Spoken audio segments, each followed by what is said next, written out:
بسم الله الرحمن الرحيم نحمده ونصلي على رسوله الكريم أما بعد فقد قال الله تعالى في القرآن المجيد أعوذ بالله من الشيطان الرجيم بسم الله الرحمن الرحيم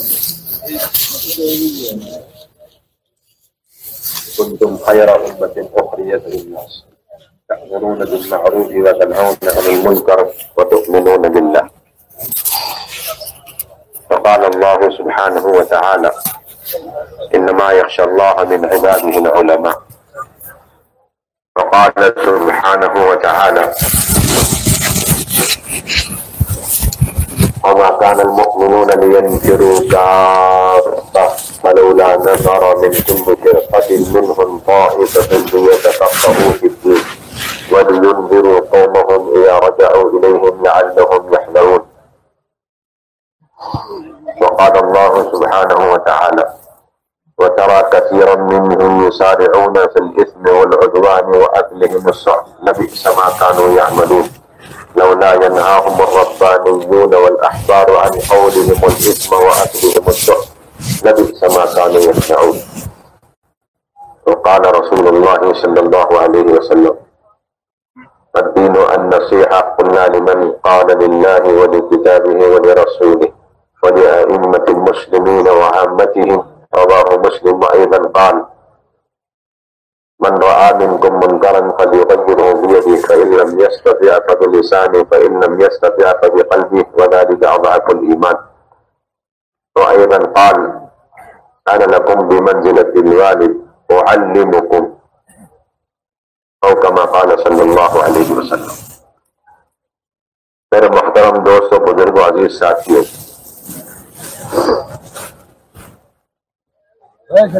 اس مجلس میں حاضری کی سب سے بنیادی غرض اور بنیادی مقصد ایک تو آپ حضرات کی زیارت سے مشرف ہونا اور دوسری بنیادی غرض و غایت ہے کہ آپ حضرات کے سامنے بطور تذکیر کے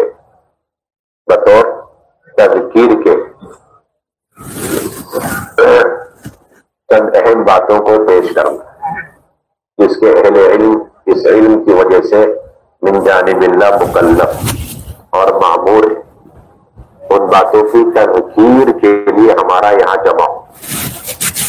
کوئی سبق پڑھانا نہیں ہے، کوئی وعظ و نصیحت مقصود نہیں، بلکہ اس علم کی نسبت کی بنیاد پر جو فرائض اور جو ذمہ داریاں شریعت کی طرف سے ہم پر ڈالی گئی اور قیامت تک آنے والے علماء کرام پر ڈالی گئی، اس کی یاد دہانی ہے، اس کی تذکیر ہے.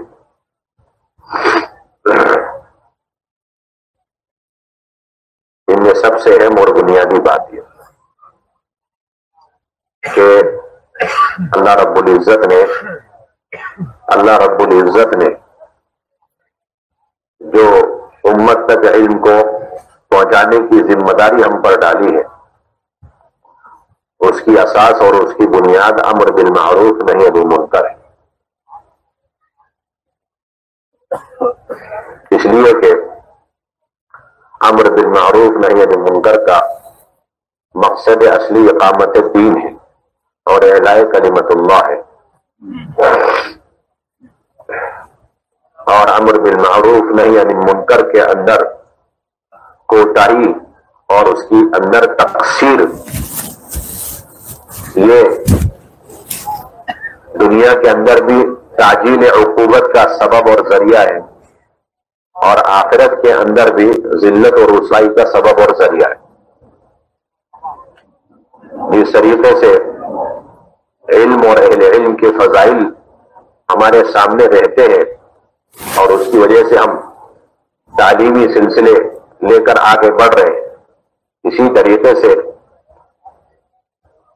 تعلیم نہ دینے پر جو سخت ترین اور شدید ترین وعیدیں نصوص کے اندر وارد ہیں اس کا بھی ہر وقت استحضار رہنا چاہیے. اس میں کوئی شک نہیں، کوئی دو رائے نہیں کہ جس طریقے سے تعلیم اہل علم کی ذمہ داری ہے، اسی طریقے سے امر بالمعروف نہی عن المنکر بھی اہل علم کی بنیادی ذمہ داری اور فرائض میں سے. اور تعلیم اور امر بالمعروف نہی عن المنکر ایک چیز ہے، کوئی الگ الگ چیز ہے۔ اسے سمجھنا ہے تو آپ بخاری اور اس کے اندر کتاب العلم اور کتاب العلم کے 52 یا 53 ابواب پڑھ لیں، اور ان ابواب کے نیچے ابن حجر اور علامہ عینی نے جو فوائد نقل کیے اسے آپ پڑھ لیں تو آپ کو سمجھ میں آ جائے گا کہ تعلیم اور امر بالمعروف نہی عن المنکر ایک چیز۔ یہ بہت خلاصے کے طور پر عرض کر، اس لیے کہ ان ابواب میں سے ہر باب کے تحت علامہ عینی اور ابن حجر علیہ الرحمہ نے تعلیم کے اصول اور تعلیم کے فوائد کے ساتھ ساتھ امر بالمعروف نہی عن المنکر کی بھی وضاحت کی۔ انہی احادیث کے ذریعے سے امر بالمعروف نہی عن المنکر کو ثابت کیا۔ اور پھر یہ بات بھی ذہن میں رہنی چاہیے کہ امر بالمعروف نہی عن المنکر اس میں اور پھر قتال میں بھی کوئی فرق نہیں۔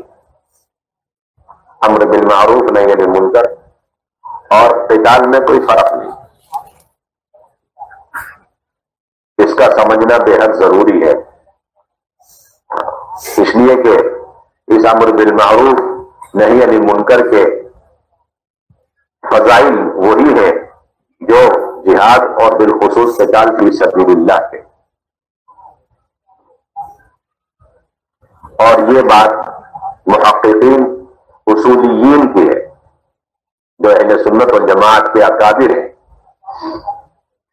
میں تفصیل میں جانا نہیں چاہتا ہوں، لیکن چند متقدمین اصولیین محققین اہل سنت والجماعت کی جو عبارتیں ہیں اور ان کے اقوال ہیں اسے میں آپ کے سامنے نقل کروں گا، جس سے یہ بات واضح ہو جائے گی کہ 1400 سال کے اندر اہل سنت والجماعت کے جو معتبر اور مستند محققین اصولیین گزرے ہیں ان کا مسلک متفقہ طور پر یہ رہا ہے کہ انہوں نے امر بالمعروف نہی عن المنکر اور قتال فی سبیل اللہ کو ایک قرار دیا۔ یہ اصولی بات آپ ذہن میں رکھیں۔ اس میں مختلف قسم کے ائمہ ہیں اور وہ سب کے سب جمہور میں شامل ہوتے ہیں، معتبر اور مستند علماء کرام۔ اس میں شوافی بھی ہیں اور اسی طریقے سے احناف بھی ہیں، حنابلہ بھی ہیں، اور مالکی مذہب کے علماء و محققین بھی اس میں شامل۔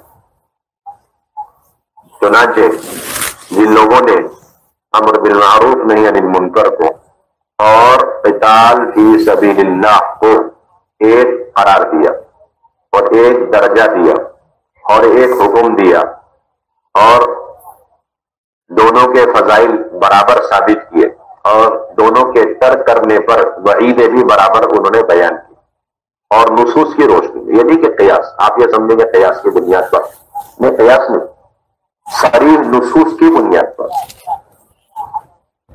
یہ دھوکہ نہیں رہنا چاہیے کہ ہو سکتا ہے نہیں، صریح نصوص کی بنیاد پر ان علماء محققین نے امر بالمعروف نہی عن المنکر کو اور قتال فی سبیل، میں جہاد کی بات نہیں کر رہا، جہاد تو عام ہے اور قتال خاص، جہاد عام اور قتال فی سبیل اللہ خاص۔ جی ہاں، تو جہاد اور جہاد کے اندر بھی جو قتال فی سبیل اللہ اس کو اور امر بالمعروف نہی عن المنکر کو ایک قرار دیا، اور اس کے نتیجے میں تعلیم کو بھی ایک قرار دیا۔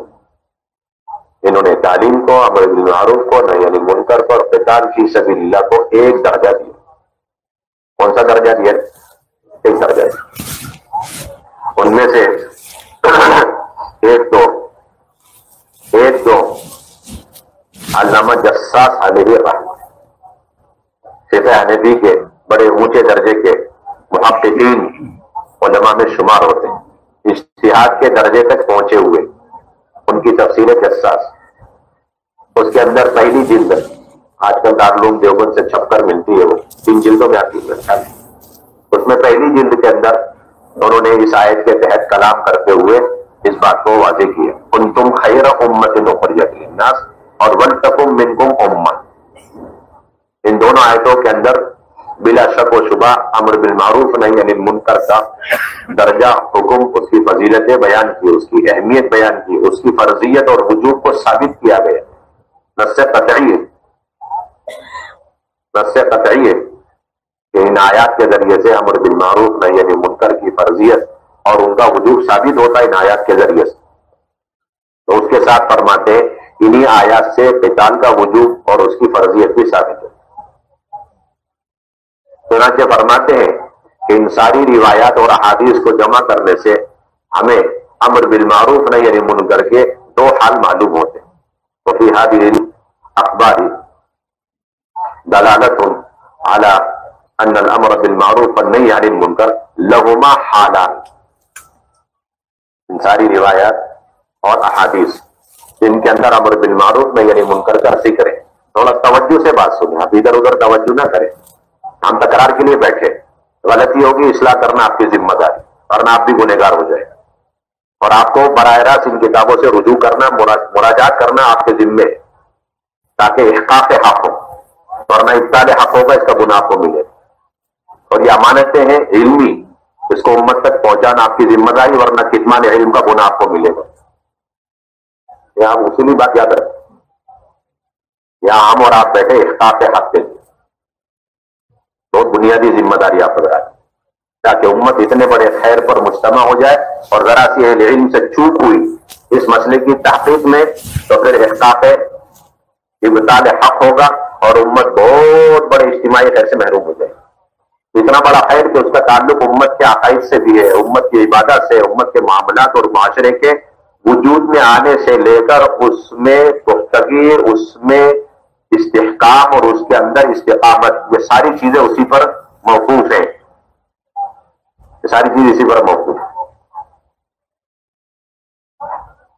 علامہ جساس فرماتے ہیں کہ کنتم خیر امت اور ولتکم منکم امت, اور پھر اس سے متعلق جو من رآ منکم وغیرہ آیات اور احادیث ہیں, ان کو جمع کرنے سے امر بالمعروف نہی عن المنکر کے دو احوال سامنے آتے ہیں. کتنے احوال سامنے آتے ہیں؟ دو احوال سامنے آتے ہیں. اور فرماتے ہیں پہلا حال کیا ہے؟ حال یمکن فیہا ازالت تغییر المنکر و ازالتہ. پہلا حال یہ ہے کہ آپ منکر کو بدل سکتے ہیں, یا پھر منکر کو آپ زائل کر سکتے ہیں. تو فرماتے ہیں اگر یہ حال ہے تو ففرض علی من امکنہ ازالت ذلک بیدہ ان یزیلہ. فرض کا درجہ ہے, جب ممکن ہو ازالہ منکر اور تغییر منکر, تو اس کے ذمے جس کے لیے اس منکر کا ہاتھ کے ذریعے سے دور کرنا اور تبدیل کرنا ممکن ہو, تو اس کے ذمے فرض. یہ ایک بڑا دھوکہ لگا ہوا, یہ کام مباح ہے, یہ کام مندوب ہے, یہ کام مستحب ہے, اور یہ کام ٹھیک اچھا ہے, کار خیر ہے. یہ آپ کی غلط فہمی ہے, دل سے نکالو, آپ دل سے نکالو. یہ بہت بڑا دھوکہ ہے, خصوصاً اہل علم کو لگا ہوا, اور اسے استغفار پیدا ہوتا ہے. اتنے بڑے فریضے کا استغفار یہ بڑے بڑے امور خیر سے محرومی کا سبب بنے. ففرض علی من امکنہ ازالت ذلک بیدہ ان یزیلہ. اس کے ذمہ فرض ہو جاتا ہے کہ اگر ممکن ہے ازالہ منکر, کہ وہ اپنے ہاتھ سے. پھر فرماتے ہیں کہ اب جو ہاتھ سے اس کو منکر کو دور کرنا جب ممکن ہوا, اب اس کی چند صورت. فَإِزَالَتُهُ بِالْيَدِ تَكُونُ عَلَى وُجُوهٍ.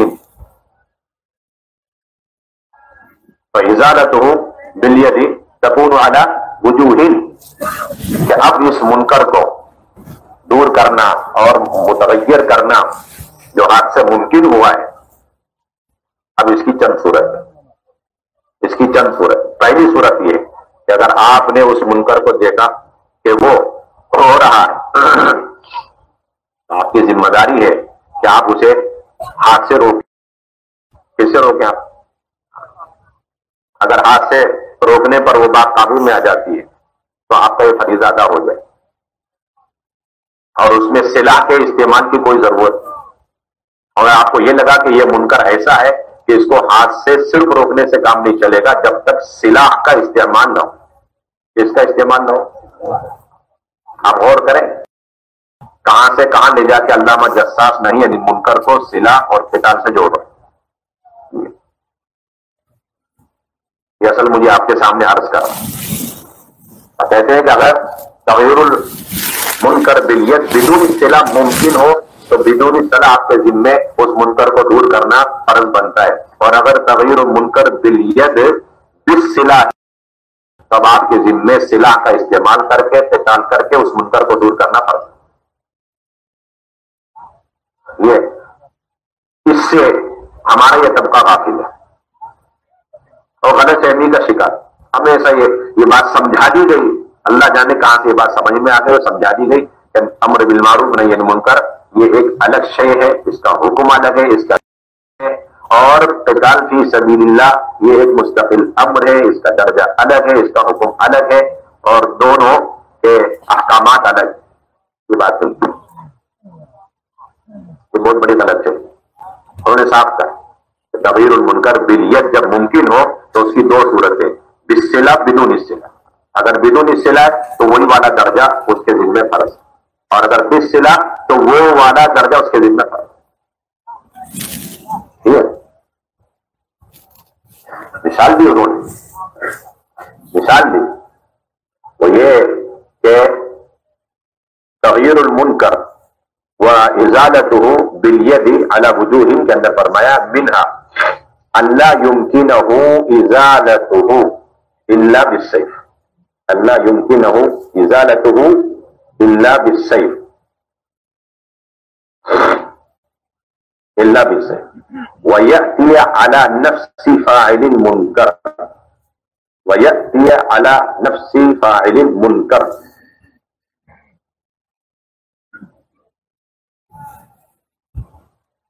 فيجب عليه ان يفعل ذلك. پھر اس کی مثال بہت واضح ہے، اس میں زیادہ ٹوکرا پکڑا ڈالنے کی ضرورت ہے.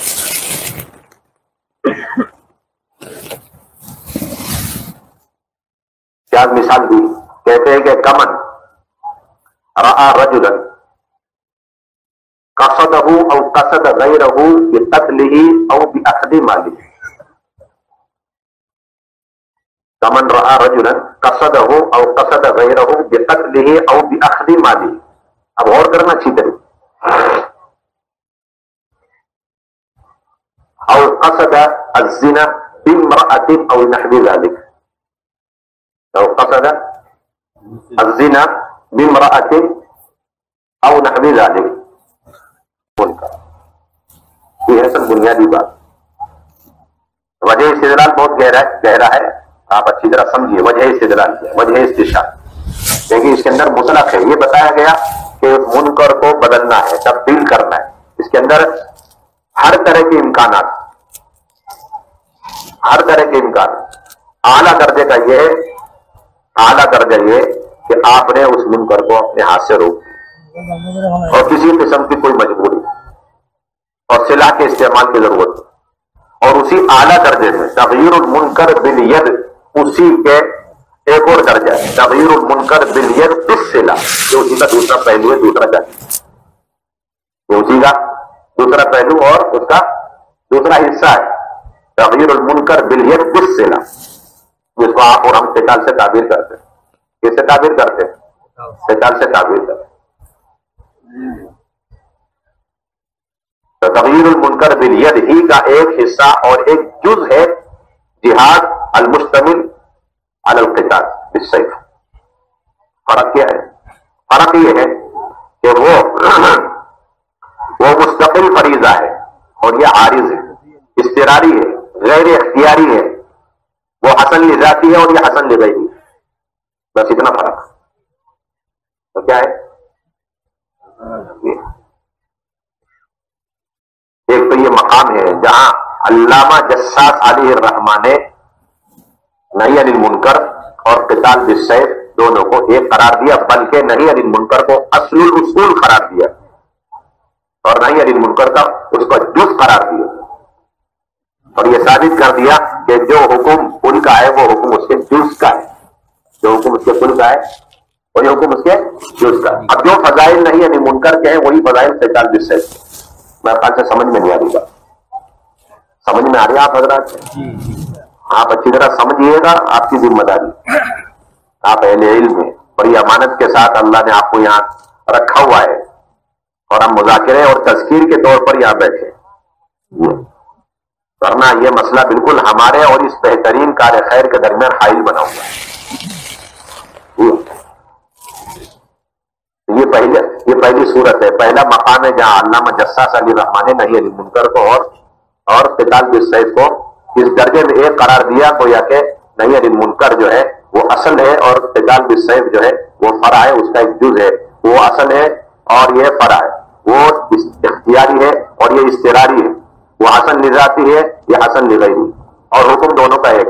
پہلے درجے میں آپ کوشش کریں گے اس منکر کو ہاتھ سے روکنے کی، اور اگر ظن غالب بھی ہے کہ ہاتھ سے روکا لیکن وہ قابو میں نہیں آیا، الا یہ کہ قتال کرنا ہی پڑے گا، قتل کرنا ہی پڑے گا، تو پھر آپ کی ذمہ داری ہے کہ اسے قتل کر کے، سلاح استعمال کر کے، قتل کر کے اس منکر کو آپ دور کریں، کیا آپ کی ذمہ داری۔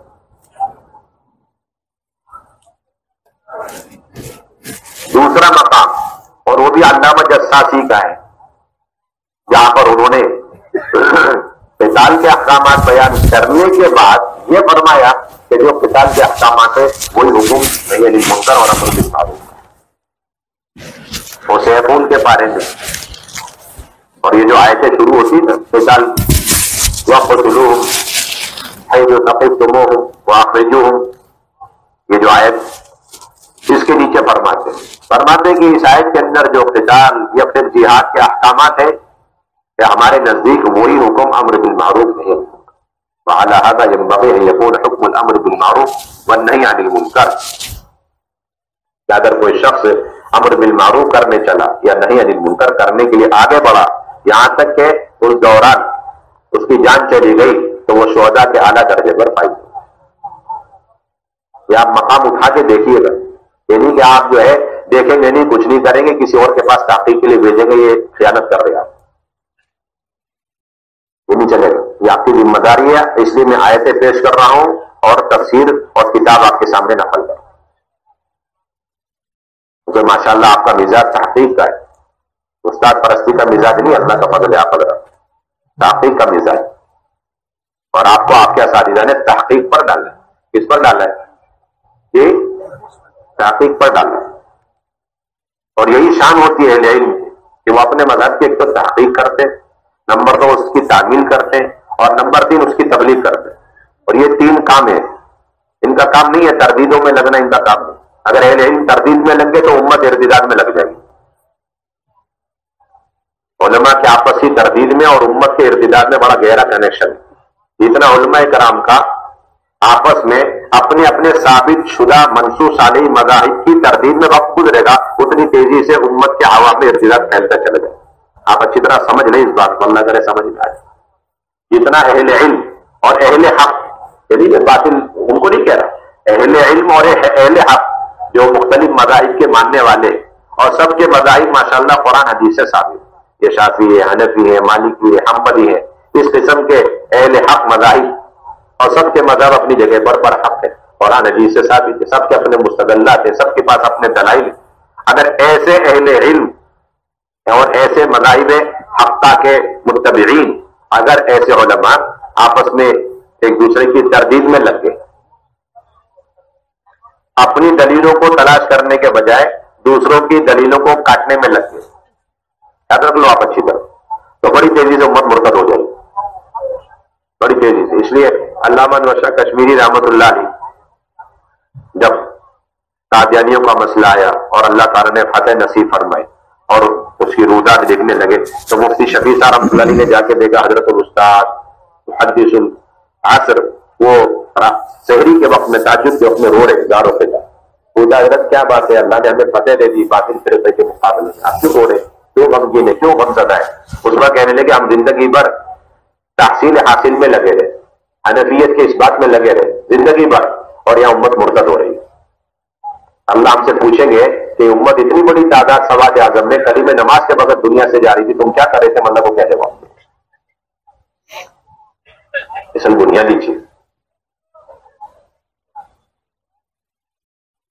اور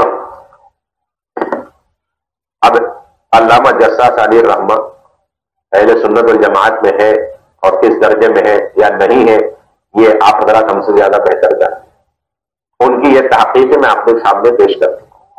اور یہی تحقیق امام راضی علیہ الرحمہ کی، انہوں نے جگہ جگہ اس کی تصریح کی ہے، لیکن ایک جگہ میں آپ کے سامنے پیش کروں جس سے ان کا نظریہ آپ کے سامنے آ جائے گا کہ وہ بھی وہی کہنا چاہتے ہیں جو علامہ جساس کہتے ہیں۔ قرآن مجید کی آیت ہے 11ویں پارے میں، التائبون العابدون الحامدون السائحون الراکعون الساجدون الآمرون بالمعروف والناہون عن المنکر والحافظون لحدود اللہ وبشر المؤمنین۔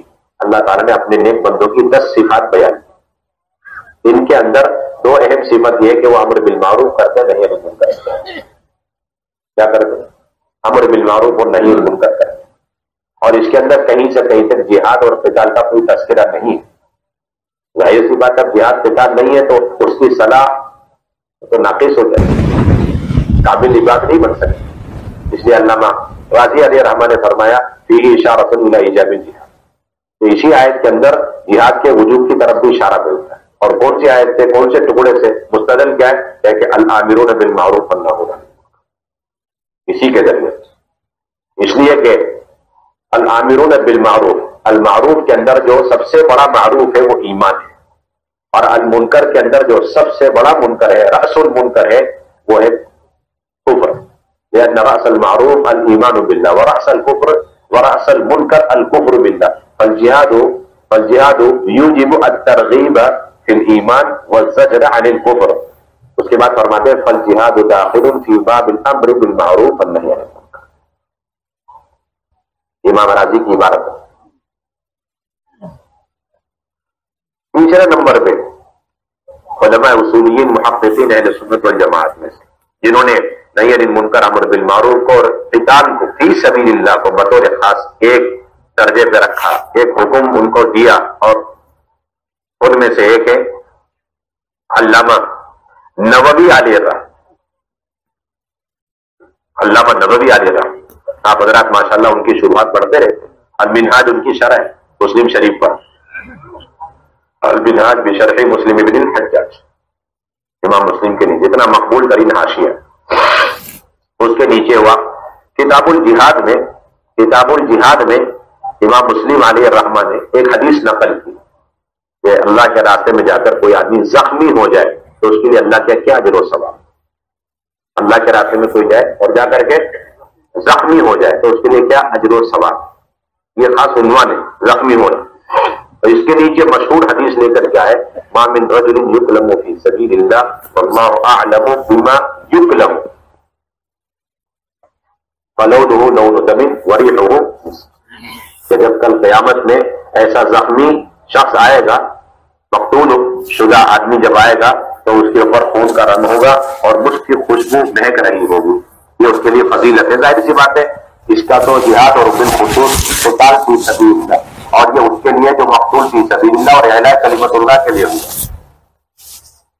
لیکن علامہ نووی علیہ رحمۃ اللہ جزائے خیر عطا فرمائے، انہوں نے اس میں توسع سے کام کیا اور نصوص کی بنیاد پر کام، چنانچہ وہ فرماتے ہیں کہ یہ حدیث اور اس کے اندر جو فضیلت ہے اگرچہ ظاہر کے اعتبار سے وہ قتال فی سبیل اللہ پر محمول ہے، اس کے باوجود اس کے اندر امر بالمعروف نہی عن المنکر کا ہے۔ آپ مسلم شریف اٹھائیں گے اور کتاب الجہاد میں جائیں گے، اور کتاب الجہاد میں زخموں کو اللہ کے دین کی نسبت پر برداشت کرنا، یہ ترجمۃ الباب اٹھائیں گے اور اس کے نیچے آپ کو یہ حدیث ملے، اور اس کے نیچے علامہ نووی کے یہ حاشیہ آپ کو ملے۔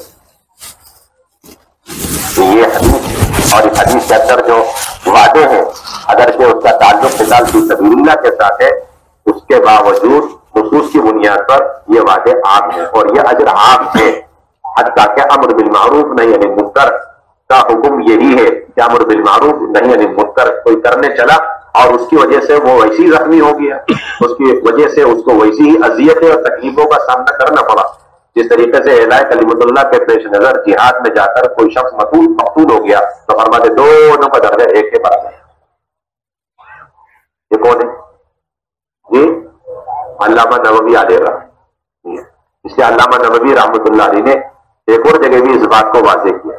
اچھا، یہ مسلک امام مسلم کا بھی، یہ مسلک کس کا ہے؟ امام مسلم کا بھی۔ امام مسلم علیہ الرحمہ کے نزدیک کوئی شخص اعلاء کلمت اللہ کے لیے جہاد کرے اور پھر باقاعدہ تکالیف برداشت کرے، اس کا وہی حکم ہے وہ بھی، اور کوئی شخص دین کی محنت کر رہا ہے، اپنے محلے میں ایک آدمی دوسرے آدمی کو جا کر سمجھا رہا ہے، آؤ بھائی نماز کی طرف آؤ بھائی، نکلو برائیوں سے، یہ سمجھا رہا ہے، اس نے اسے مارا نہیں بلکہ اس کو برا والا کہہ دیا. کہتے کہ یہ جو اذیت ہے نا، اس اذیت کا وہی حکم ہے جو حکم قتال فی سبیل اللہ کے اندر آنے والے اذیت کا ہے. امام مسلم رحمۃ اللہ علیہ کا مذہب دلیل کیا ہے؟ امام مسلم رحمۃ اللہ علیہ کتاب الجہاد، اس کے اندر کتاب الجہاد کے اندر ایک روایت لاتے ہیں، کتاب الجہاد میں ایک روایت، اور عنوان اس کا کیا ہے کہ کتاب الجہاد میں تکالیف اور اذا، اذیت برداشت کرنا. وہاں تو زخموں کو برداشت کرنا، وہاں کیا برداشت کرنا؟ زخموں کو، اور یہاں پر اذا، تکلیفوں کو برداشت کرنا. اذا عام ہوتا ہے، وہ اذا قولی بھی ہوتا ہے، فعلی بھی ہوتا ہے. تو وہاں تو فعلی والا تھا نا، جسمانی تھا، اور یہ روحانی ہے، قولی اذا، اس کو لے کر کے.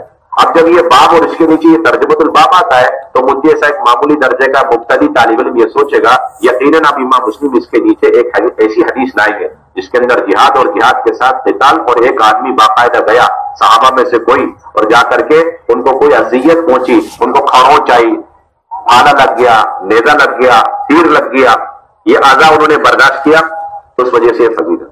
لیکن آپ غور کریں گے اس کے نیچے ایسی کوئی حدیث امام مسلم نے نقل نہیں کر، بلکہ کون سی حدیث نقل کی؟ جو ماشاءاللہ دورے کی کتابیں پڑھاتے ہیں وہ جانتے ہیں کہ امام مسلم نے اس کے نیچے کون سی حدیث نقل. مشہور واقعہ نقل کیا کہ ایک صحابی تھے انصاری، ایک انصاری صحابی تھے، بڑے اونچے درجے کے صحابی، وہ بیمار ہو گئے. آپ صلی اللہ علیہ وسلم ان کی عیادت کے لیے تشریف لے جانے لگے تو حضرت اسامہ کو پیچھے بٹھا لیا. کہاں بٹھایا؟ حضرت اسامہ رضی اللہ تعالیٰ عنہ کو پیچھے بٹھایا. اس کے بعد ان کی عیادت کے لیے چل پڑے آپ صلی اللہ علیہ وسلم.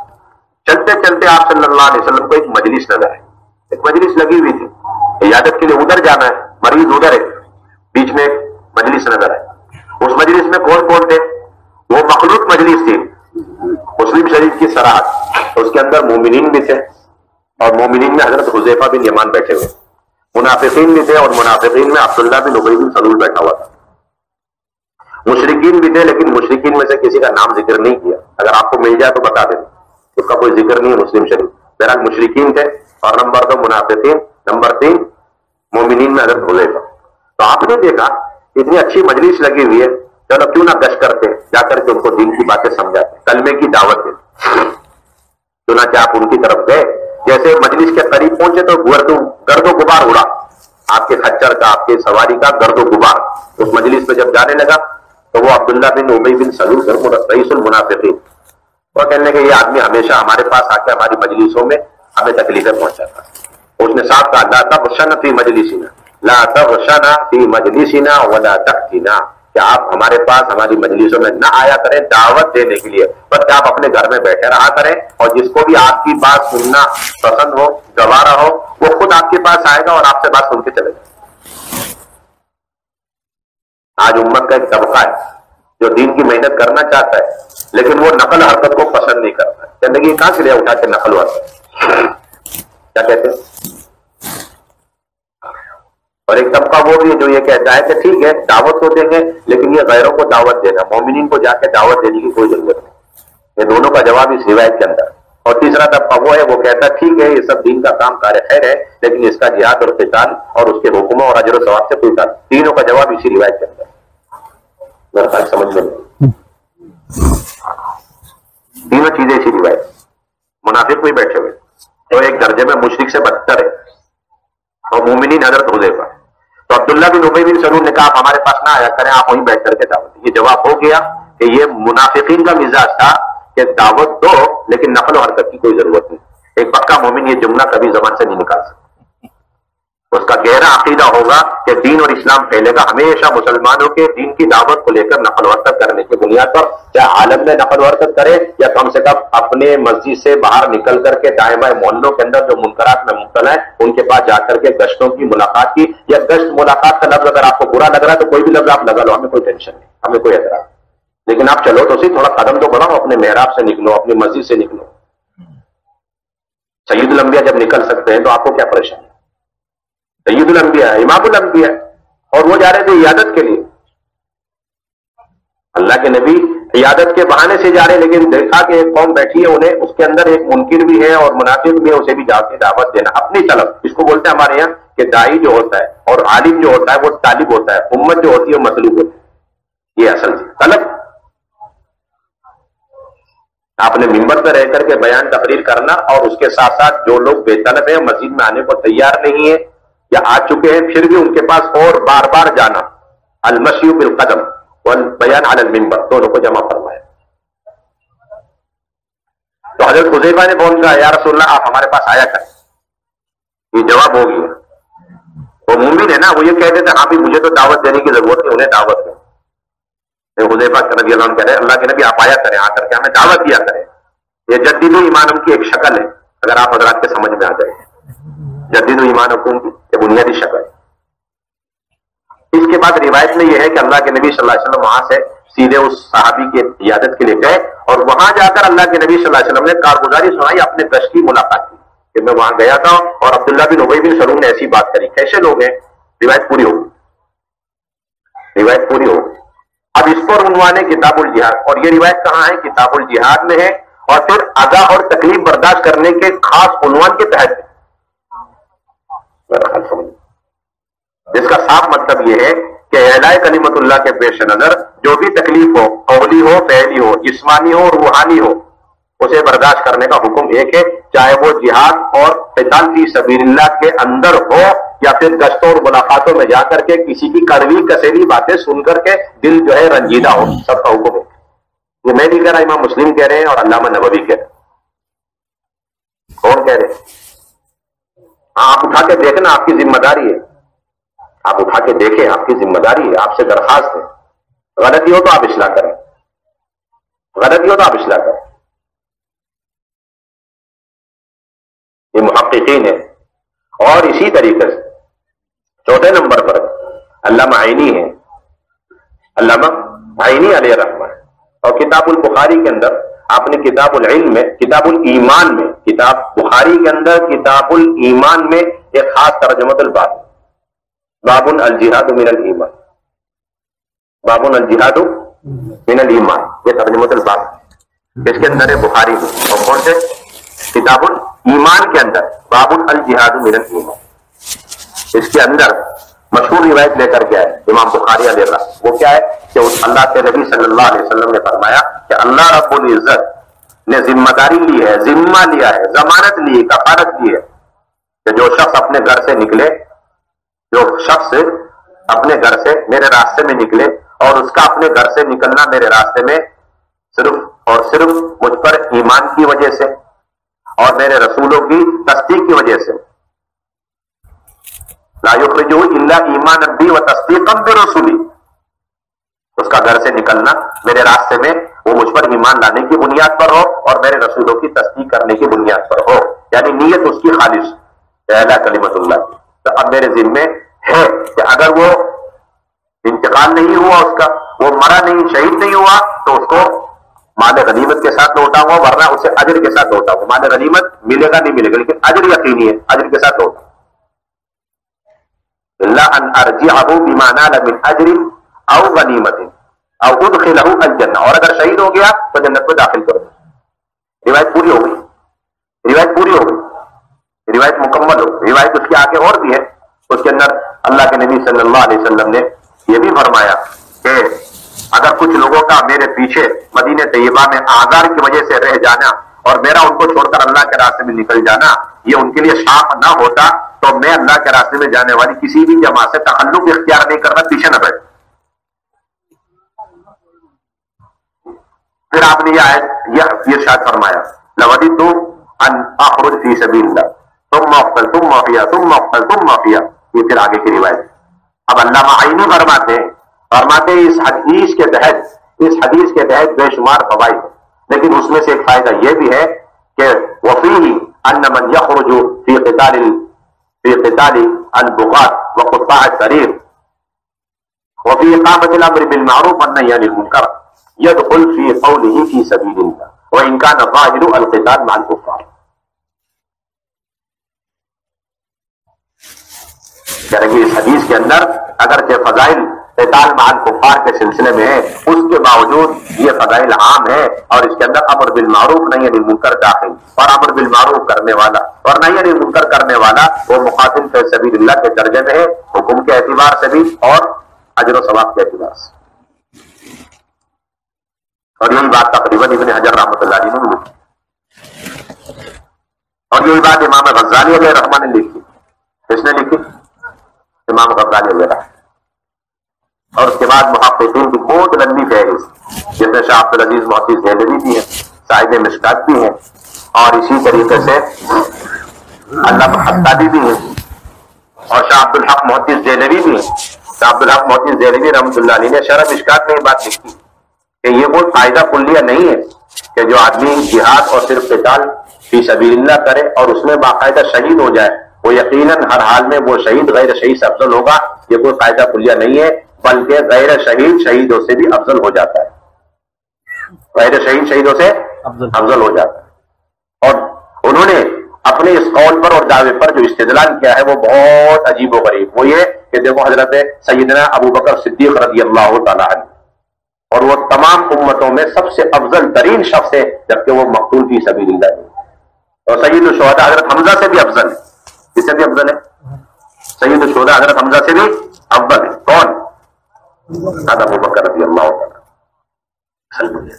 اور یہی بات حضرت تھانوی علیہ رحمہ نے لکھی، اور یہی بات آگے نیچے آ کر کے حضرت مولانا مفتی محمود الحسن گنگوئی رحمۃ اللہ علیہ، اور اسی طریقے سے حضرت مولانا یوسف لدھیانوی علیہ رحمہ، یہ سارے اکابر محققین. اور یہ ساری باتیں جب سامنے آ گئی ہیں تو اب اس کے بعد حضرت مولانا، اور یہی بات قاضی بیضاوی کی بھی ہے. اس کی بھی ہے قاضی بیضاوی علیہ رحمہ، وہ تو اس آیت کے تحت فرماتے ہیں یا ایھا الذین آمنوا خذوا حذرکم فانفروا ثبات وانفروا جميعا. فرماتے اس میں کوئی شک نہیں، دو رائے نہیں کہ یہ آیت بطور خاص قتال اور حرب کے سلسلے میں، اس کے باوجود اس آیت کے اندر حکم عام ہے. اس آیت کا حکم کیا ہے؟ اس آیت کے اندر حکم کیا ہے؟ وہ عام. اب یہ سارے اکابرین محققین اہل سنت والجماعت ہے. اور اس کے بعد ہمارے اکابر حضرت مولانا الیاس رحمۃ اللہ علیہ، حضرت مولانا یوسف رحمۃ اللہ علیہ، مولانا الیاس رحمۃ اللہ علیہ فرماتے ہیں کہ میرے اس کام کا بنیادی مقصد امت کو انفروا خفافا وثقالا پر لانا ہے. کس پر لانا ہے؟ امت کو انفروا خفافا وثقالا پر لانا ہے. اور فرماتے ہیں اس نفر میں کوتاہی یا تاخیر یا اس نفر کو ترک کرنا موجب عذاب. اب یہ تمام محققین اور اس کے ساتھ مولانا الیاس رحمۃ اللہ کے یہ ملفوظ. اب آپ بتائیے کتنا دونوں کے درمیان موافقت ہے اور دونوں کے درمیان کتنی مطابقت ہے. اور یہی بات مزید تفصیل سے حضرت مولانا یوسف رحمۃ اللہ نے حیات الصحابہ میں نقل کر کہ ہمارے اس دور کے دعوت اور دعوت کے اندر جو نفر ہے اس نفر کا یہ خلاصہ ہے. اس لیے کتاب الجہاد مستقل حیات الصحابہ کا جز ہے، اور اس کے اندر تمام قتال اور غزوات کے واقعات جو نقل کیے ہیں وہ اسی بنیاد پر ہے کہ تمام محققین کی یہی رائے ہے. اس میں ہم کوئی منفرد نہیں ہے اور ہمارے کوئی تفرد نہیں ہے.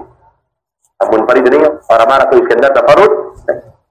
تو تمام ان اصولین کا یہی مطلب، انہوں نے ہمیشہ ہر دور میں ہر زمانے میں اس کو عام مانا. اور یہی بات علامہ ابن القیم جوزی علیہ الرحمہ نے لکھی. کس نے لکھی؟ علامہ ابن القیم جوزی علیہ الرحمہ نے بھی یہی بات لکھی. انہوں نے تو جہاد کی 13 قسمیں بیان کی اور اس میں سے ایک قسم ہے قتال فی سبیل اللہ، لیکن اس کے اوپر انہوں نے جو فضیلت بیان کی ہے وہ مسلم شریف کی مشہور روایت ہے من مات ولم یغزو ولم یحدث نفسه بالغزو مات على شعبۃ من النفاق. فرماتے ہیں امام ابن القیم جوزی علیہ الرحمہ کہ فی سبیل اللہ کے اندر 3 بڑے مصداق ہیں. نمبر 1 قتال فی سبیل اللہ، نمبر 2 تعلیم و تعلم، نمبر 3 دعوت الخلق الى الحق. اور اس میں بھی فرماتے ہیں اعلیٰ ترین جہاد فی سبیل اللہ وہ تعلیم و تعلم. ان کی مشہور کتاب ہے مفتاح دار السعادہ، آپ حضرات کی کتب خانوں میں رکھی ہوئی ہوگی، آپ دیکھتے بھی ہوں. اعلیٰ ترین جو مفتاح فی سبیل اللہ کا ہے وہ کیا ہے؟ یہ تعلیم و تعلم. علامہ ابن القیم جوزی علیہ رحمہ فرماتے ہیں کہ تعلیم و تعلم فی سبیل اللہ کا اعلیٰ ترین مفتاح. میرے بھائیوں دوستوں بزرگوں، اسی لیے ہمیں سمجھنے کی ضرورت ہے کہ دور نبوت اور دور صحابہ میں نفر کے مقاصد کیا تھے. نفر کے مقاصد بہت عالی تھے اور بہت عام تھے، خاص نہیں تھے. اور عام کے اندر کیا ہے؟ کہ امت کو ردت سے روکنا، ایک، اور نمبر دو امت کے اندر سنتوں کی تعلیم دینا، دو، اور نمبر تین امت میں دین کی سمجھ پیدا کرنا، اور نمبر چار کتاب اللہ کے مطابق فیصلے کرنا، اس کے مطابق فیصلے کرنا۔ یہ سب ان کے خروج کے اور نفر کے مقاصد ہیں۔ اب دیکھیں بنیادی چیز، اس لیے آپ دیکھیں گے کہ 70 قرہ شہید کیے گئے ہیں خالص تعلیم کے پیش نظر، تو آخر تک انہیں بلایا بھی گیا تعلیم کے عنوان سے، تعلیم کے عنوان سے، تعلیم کے مقتضا اور تقاضے پر ان کو بلایا گیا۔ اللہ کے نبی صلی اللہ علیہ وسلم اطمینان نہیں تھا کہ شاید میرے ان ساتھیوں کے ساتھ قرہ صحابہ کے ساتھ دھوکہ ہوگا، پھر بھی آپ نے بھیج دیا۔ وہ نہتے تھے بیچارے، اور جب دھوکہ کھل کر سامنے آیا اور ان کو چاروں طرف سے گھیر لیا گیا اور وہ آخر تک کہتے رہے ہم قتال کے لیے نہیں آئے، ہم تو تعلیم کے لیے آئے، لیکن چونکہ قتال پیش آ گیا اور انہیں سب کو قتل کر دیا، اس لیے اس عارض کے اس واقعے اس تعلیم کے ساتھ ضمناً طبعاً یہ قتال والا عارض پیش آیا، اس لیے مغازی میں اسے نقل کیا جاتا، ورنہ مقصد اصلی تعلیم، ورنہ مقصد اصلی کیا ہے؟ ہاں، یہ واقعہ ہم اور آپ صبح شام پڑھتے رہتے۔ اصلاً اس حالت میں ان کا جو نفر تھا، خروج تھا، وہ اس علاقے کے لوگوں کی تعلیم تھی، لیکن دھوکے سے انہیں قتل کر دیا۔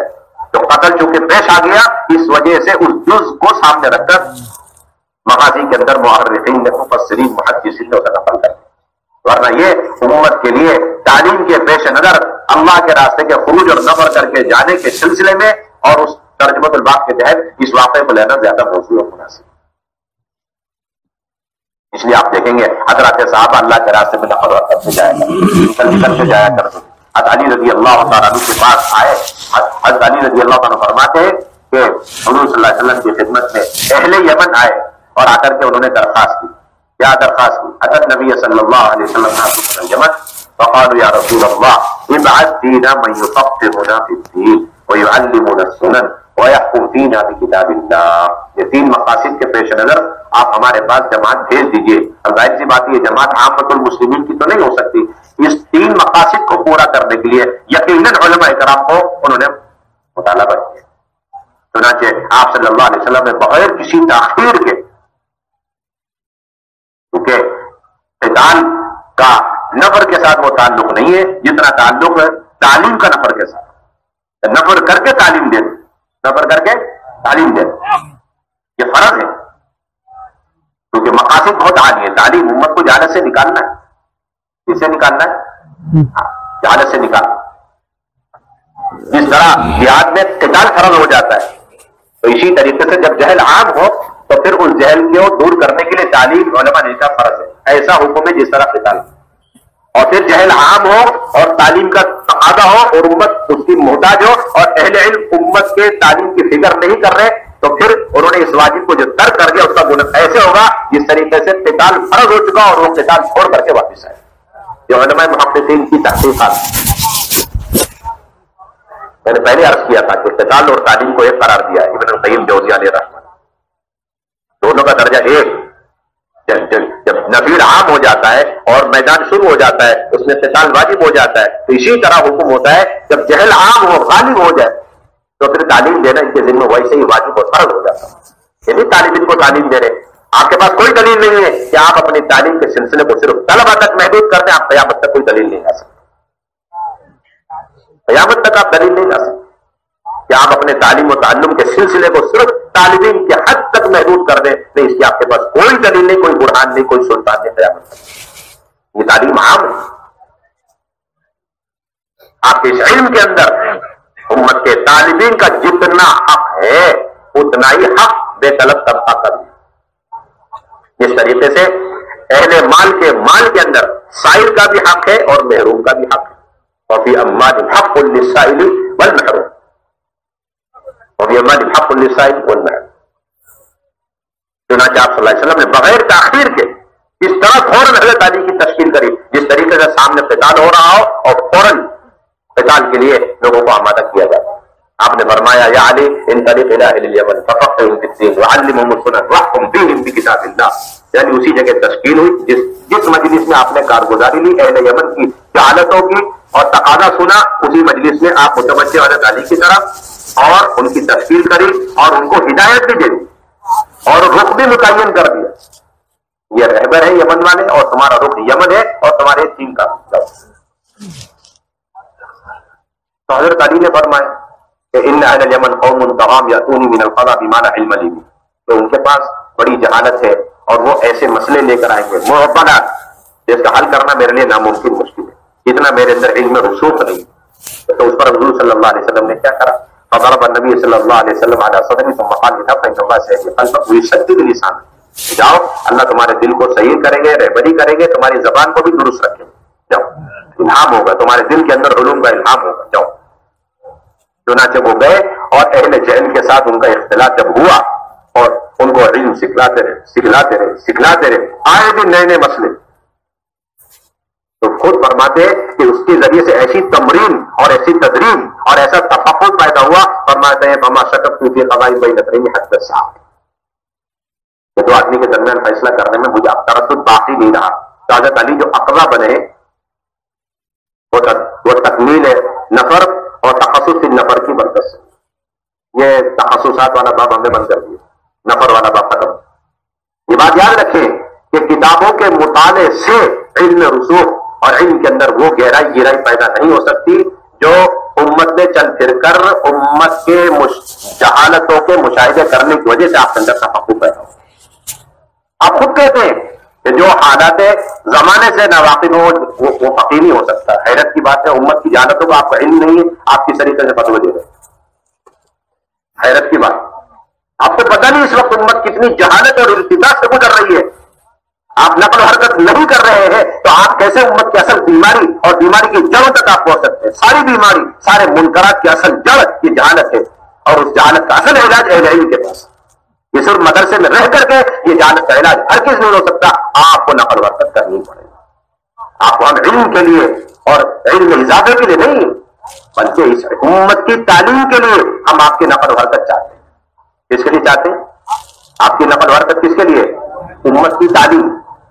ہمارے حضرت تو بڑی اچھی بات فرماتے ہیں، ہم تو چاہتے ہیں جس طرح آپ نے مدارس میں نظام تعلیم قائم کیا اس طرح آپ مساجد میں نظام تعلیم قائم کریں امت کے عام طبقے کی.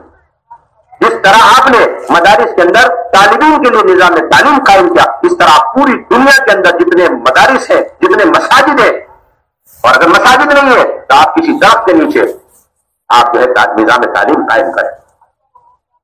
بنیادی چیز.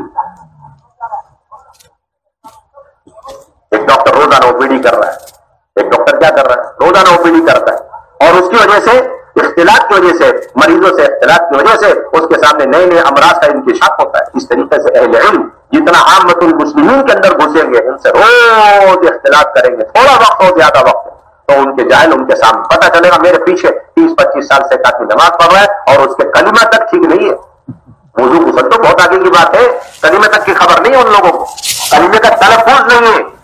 5 سال سے جو آدمی آپ کے پیچھے نماز پڑھ رہا ہے، آپ کبھی ایک مرتبہ نبی کی سنت سمجھ کے اس کو لے کے بیٹھ کر کبھی آپ نے الحمد شریف سنی اس کی کہ اللہ کے نبی کی سنت نہیں ہے؟ اور آپ نے کبھی اس کا ہاتھ پکڑ کر تحیات سنا اور تحیات کی تعلیم دی؟ کیا اللہ کے نبی کی سنت نہیں ہے؟ یہ سنت کیا متبع نہیں ہو سکتے؟ یہ سنت تعلیم ہے، یہ سنن تعلیم ہے. اس کا ترک کر دینا یہ امت کے اندر جہل کے عام ہونے کا سبب اور ذریعہ بنے. عمر فاروق رضی اللہ تعالیٰ منبر پر بیٹھ کر کے خلافت کے تمام تقاضوں کے باوجود ایک ایک فرد کو اتحیات کی تعلیم دے رہے. بخاری کی بھی روایت ہے اور اسی طریقے سے موطا امام مالک کے اندر موجود ہے. چلتے پھرتے اٹھتے بیٹھتے امت کو تعلیم دے. تو یہ ایک مثال تھی کہ علماء صحابہ کا جو خروج تھا، فقہاء صحابہ کا خروج تھا، وہ کس غرض سے تھا کہ امت کو تعلیم دینا، امت کے اندر دین کی سمجھ پیدا کر. اسی لیے آپ دیکھیں گے کہ حضرت عبداللہ بن مسعود اور حضرت عمار بن یاسر دونوں کو کوفہ بھیجا حضرت عمر رضی اللہ تعالیٰ. حالانکہ وہ صدر مفتی تھے مدینہ طیبہ کے اندر، ان کا اپنا دارالفتاء تھا، 24 گھنٹے افتاء کا سلسلہ تھا، اور حضرت عبداللہ بن مسعود رضی اللہ. لیکن وہاں کوئی بھی مسئلے بتلانے والا نہیں تھا اور تقاضا وہاں سے آیا تو حضرت عمر رضی اللہ عنہ بھیجا. انی بعثت الیکم عمارا امیرا وابن مسعود معلما ووزیرا وہما من النجباء من اصحاب رسول اللہ صلی اللہ علیہ وسلم. یعنی اس سے یہ بات ثابت ہو گئی کہ نجباء صحابہ یعنی فقہاء صحابہ ماہرین فن جب نفر کر کے اللہ کے راستے میں جاتے ہیں تو پھر جو جہالت کے مراکز وہ علمی مراکز میں تبدیل ہوتے ہیں.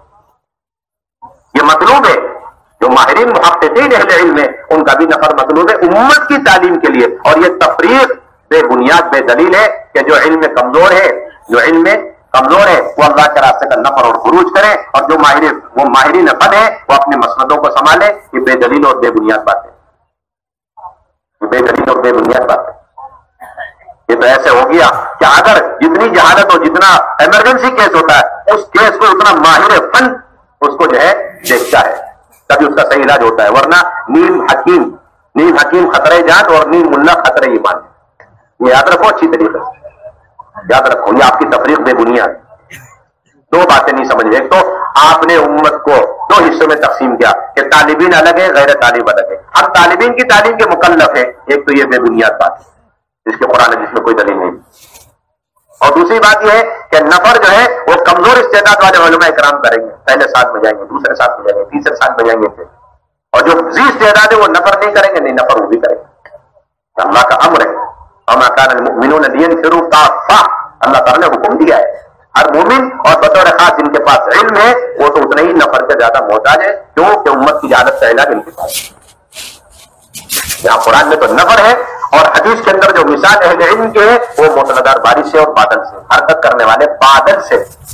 مثل ما بعثني الله به من الهدى والعلم كمثل غيث كثير. اس کے اندر تمام علماء وہ مشبہ ہے اور یہ بادل مشبہ بھی ہے. اور علم کو لے کر حرکت کرنا یہ وجہ شبہ ہے. اس لیے یہ مثال نہیں ملتی قرآن حدیث کے اندر کہ آپ تو کنویں کے مانیں گے اور کنواں جو ہے وہ حرکت نہیں کرتا ہے اور پیاسا کنویں کے پاس آتا ہے, کنواں پیاسے کے بعد. یہ مثال تو اختراعی. نحن مثل البیر والبیر یوتا ولا یاتی. یہ کوئی بنیاد نہیں. ہماری مثال تو یہ والی ہے. مثل ما بعثني الله به من الهدى والعلم كمثل غيث كثير. جہل کا مشاہدہ لیس الخبر كالمعاینہ. یہ واقعہ نقل کیا باقاعدہ اس کا شریف کے اندر بھی ہے کہ حضرت موسیٰ علیہ السلام کو اللہ خبر دے رہے اور پکی خبر دے رہے کہ آپ یہاں پر ہیں اور آپ کی وہ قوم جو ہے مرتد ہو چکی, بچڑے کی عبادت میں مبتلا ہو چکی. اللہ کی طرف سے وحی کے ذریعے, اور وہ بھی نبی, اتنا یقین ہوگا.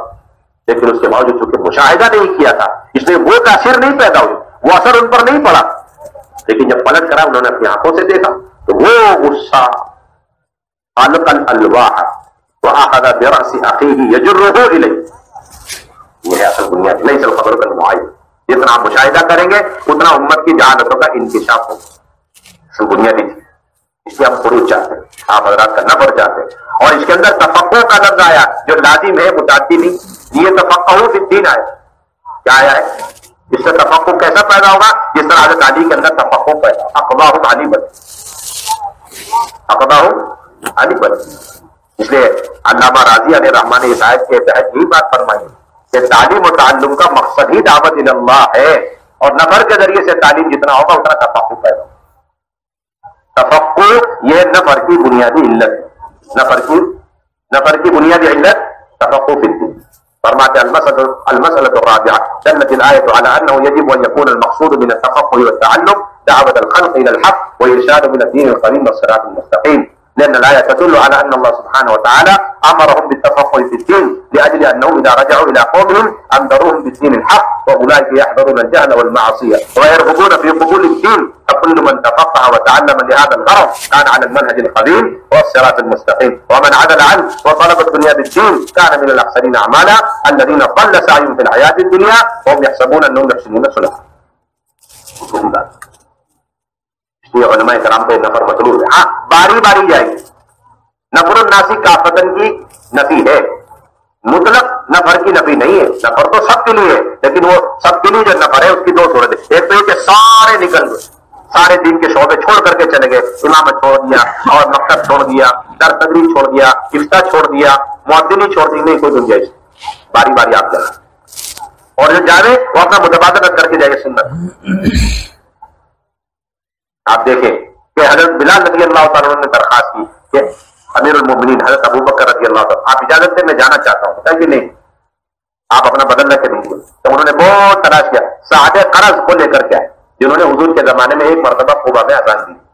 جب آپ بتائیے کہ اذان جیسے اس عمل کے اندر, جو اذان جیسے عمل کے اندر متبادل رکھ کر کے نکلنا ضروری ہے, تو پھر افطار کے اندر متبادل کتنا ضروری ہے, تدریس کے اندر اور اسی طریقے سے دیگر جتنے دین کے شعبے اس کے اندر متبادل تلاش کرنا اور پھر انتظام کر کے جانا، یہ اصل سنت جانا ہے، متبادل کا انتظام کر کے جانا تاکہ دین کے سارے شعبے اور اس کے ذریعے سے جو طالبین کو علمی فیض پہنچ رہا ہے اس میں کسی قسم کا توقف اور تعطل نہ پیدا ہو، یہ خصوصی تعلیم کے سلسلے جاری رہے اور متبادل رکھ کر کے ہم جانے تاکہ امت کے عموم کو بھی تعلیم دے سکیں۔ دونوں تعلیم کو جمع کرنا، دونوں تعلیم کو جمع کرنا۔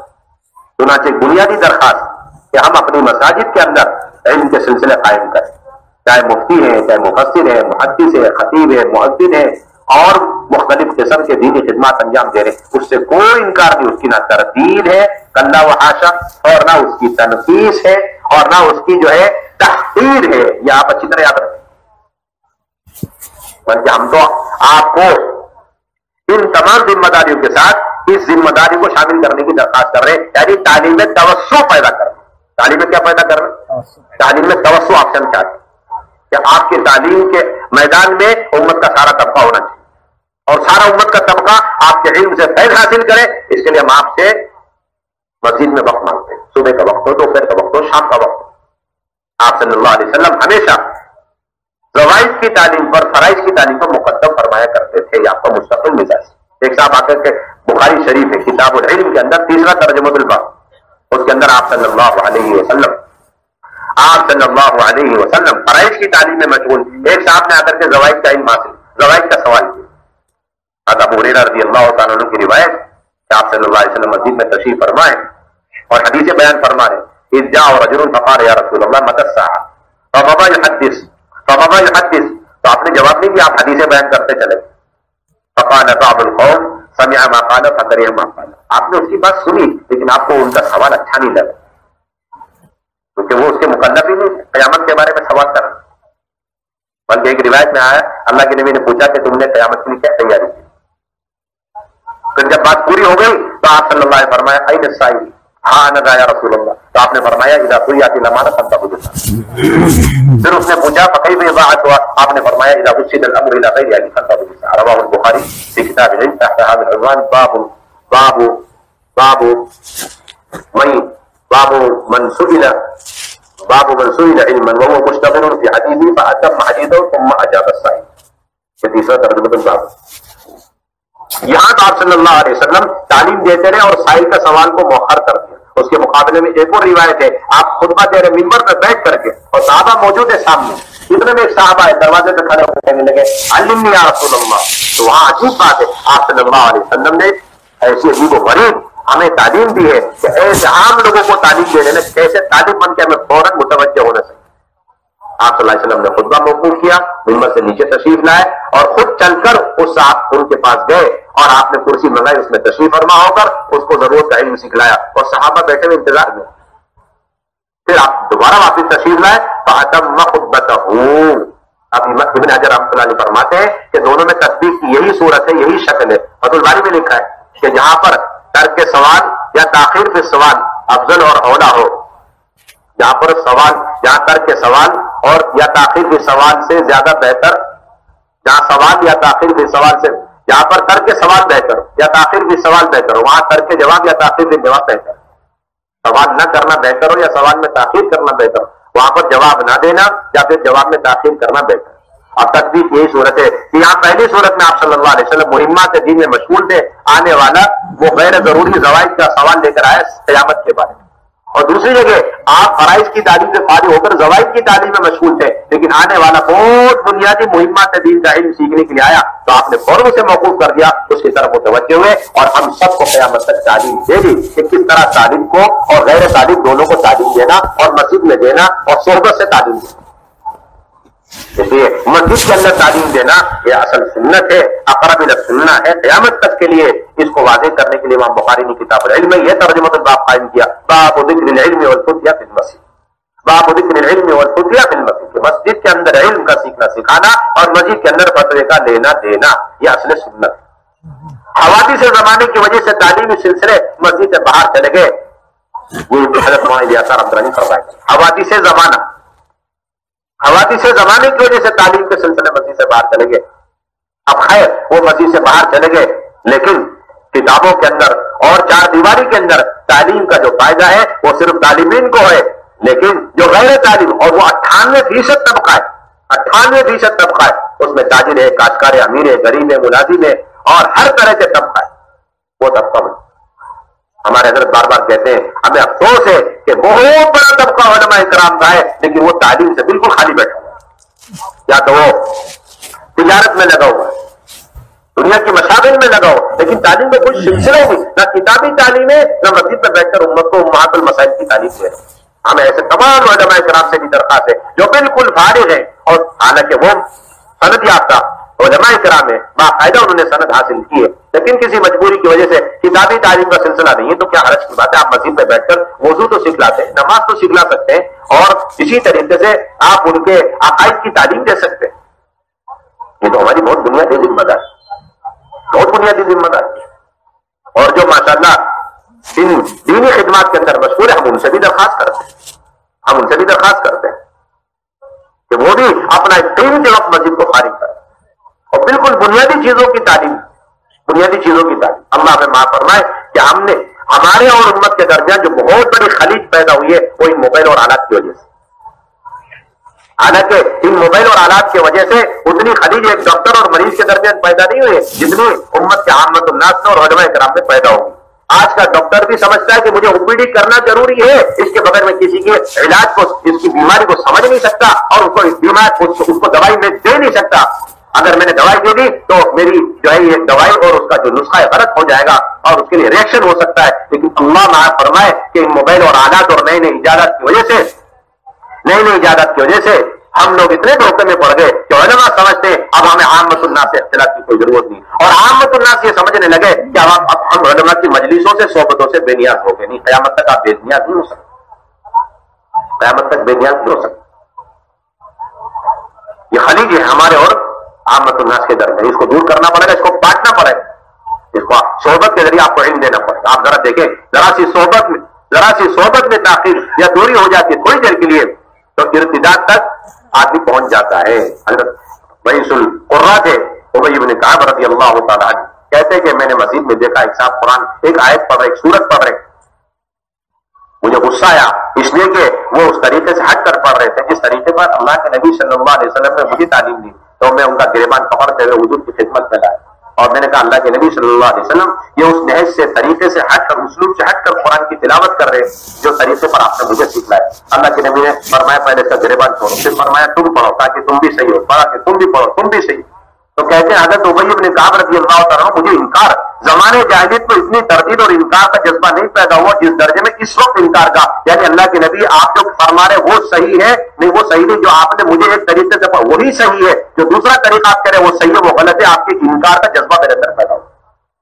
کہتے ہیں جب اللہ کے نبی صلی اللہ علیہ وسلم نے یہ کیفیت دیکھی، اللہ کے نبی صلی اللہ علیہ وسلم نے فوراً علاج فرمایا، میرے سینے پہ ہاتھ رکھا، اور اس کی وجہ سے میری وہ ساری کیفیت جاتی رہی، اور میں پانی ہو گیا، اور پسینہ پسینہ ہو گیا، اور مارے خوف اور خشیت کا ایسا لگا جیسے اللہ کو میں اپنی نظروں سے دیکھا۔ آپ ذرا سا اندازہ لگائیں صحبت کتنا ضروری ہے۔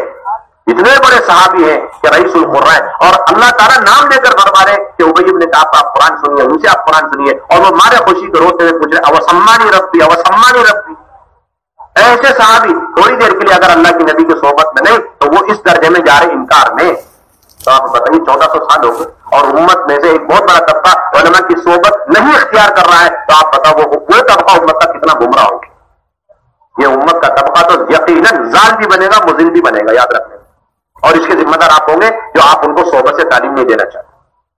آپ کے ذمہ فریضہ ہے آپ تعلیم دیں امت کے تمام طبقات کو، نمبر 2 صحبت کے ذریعے عملاً اور مباشرت تعلیم دیں، اور اس کے لیے بہترین موقع مسجد کا ماحول، بہترین موقع مسجد کا ماحول۔ حضور صلی اللہ علیہ وسلم کی خدمت میں صاحب کہنے لگے اللہ کے نبی صلی اللہ علیہ وسلم مجھے نماز کے اوقات کی تعلیم دے دیں۔ آپ نے فوراً سمجھ لیا کہ یہ شخص میں اتنی استعداد نہیں ہے کہ اس کو ہم بٹھا کر کے زبانی تعلیم دے دیں۔ آپ نے فرمایا میرے ساتھ آپ کو رہنا پڑے گا، چنانچہ وہ 2 دن رکے۔ روایت میں آتا ہے آپ صلی اللہ علیہ وسلم نے صرف ایک شخص کو نماز کی اوقات کی تعلیم دینے کے لیے اپنا پورا نظام عمل بھی اور نظام تعلیم بھی بدل دیا، نظام عمل بھی تبدیل کیا اور نظام تعلیم بھی تبدیل کیا، اور پہلے دن 5 نماز اول وقت میں اور دوسرے دن 5 نماز آخر وقت۔ پھر آپ نے فرمایا این السائل، جب وہ آئے تو آپ نے فرمایا والوقت بین ہذین الوقت۔ اسی طرح سے اوقات متعین ہو چکے ہیں اور لوگ ان اوقات مستحبہ کے پابند ہیں، لیکن پہلے دن اول وقت میں تو سارے محلے والوں کو کتنی تکلیف ہوئے گی کہ آدھا گھنٹے بیفور اور آدھا گھنٹے پہلے نماز پانچوں وقت کی اول وقت میں داخل ہونے کے ساتھ 1 بجے کے بجائے 1:30 بجے اور صبح 6 بجے کے بجائے 5:30 بجے، آپ سوچیے ایک صاحب کو نماز کے اوقات کی تعلیم، اور اگلے دن